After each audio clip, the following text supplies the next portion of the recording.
ഞാനൊരു കഥ പറയാം എന്നെൻ്റെ യൂട്യൂബ് ചാനലിലേക്ക് എല്ലാവർക്കും സ്വാഗതം.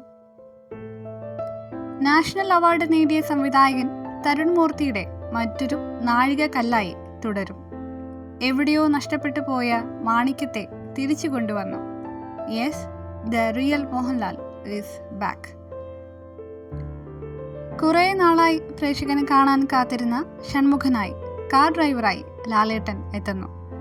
കാറും ഇതിലെ ഒരു കഥാപാത്രമായി തുടരുന്നു.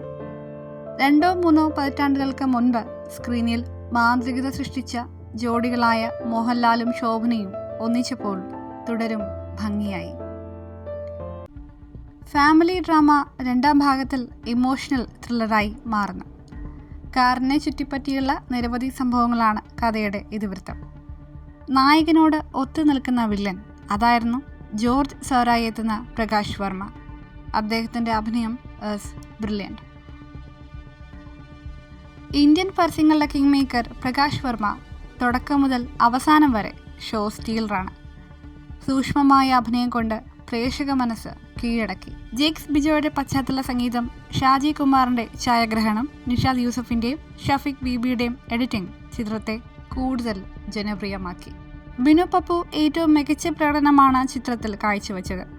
മണിമ്പിള്ള രാജു, ഫർഹാൻ ഫാസിൽ, ഇർഷാദ് അലി എന്നിവരും ശ്രദ്ധേയമായ പ്രകടനങ്ങൾ നടത്തി.